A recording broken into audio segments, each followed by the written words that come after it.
Mark Ogden was keeping an eye on this game for us. Mark, in the end, United deserved it, yeah? Is that fair? Yeah, they did. They got there in the end, and, Casemiro got a late goal. Look, they got a win. That's the main thing, isn't it?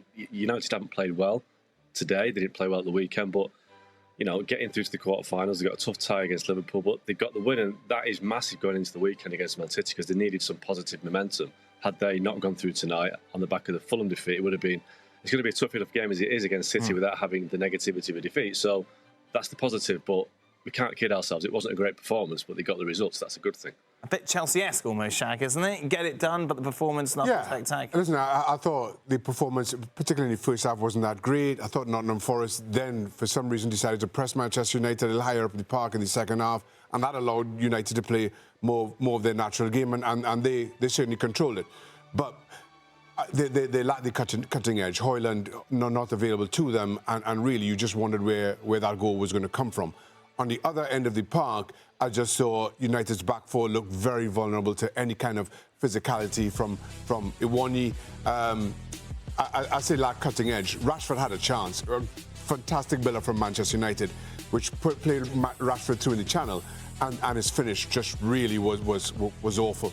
And it just spoke to that lack of quality, that lack of a finishing touch in the attacking third that cost Manchester United. And in the end, it come from a set piece, and Casemiro again popping up right place, right time.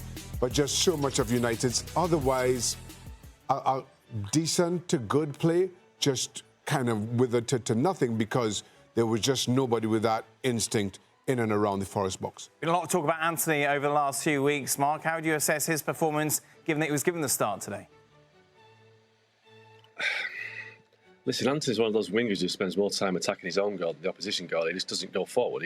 He kind of stops, plays a square pass, doesn't go anywhere. And I think tonight was more the same. And he's just not good enough. I mean, he tried, but he's not good enough. And I think, he's one of the many problems United have got. I think the bigger problem is trying to find the role for Marcus Rashford. He's got 5 goals all season.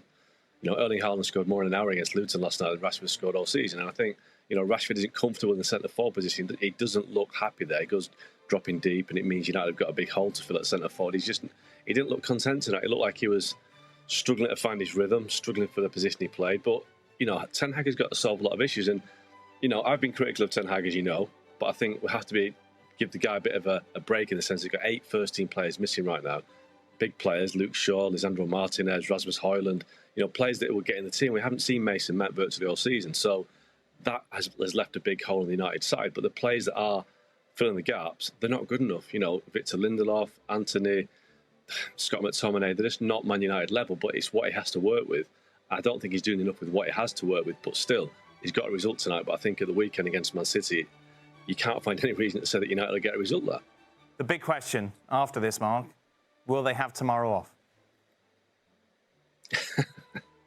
Well, they might want to go in now and celebrate having had a win. They might want to go and watch the video back and say, yeah, we won last night, so let's go in. But no, listen, sometimes the players need a break because if they are, overplaying it, doing a lot of training, they do need a break. But let's not forget, Man United are out of Europe right now, so they haven't got a busiest workload in the world. They've got Premier League and the FA Cup, that's it. So they shouldn't need a day off. They should need to get back on the training pitch and prepare for Man City away. They need every training they can get for that.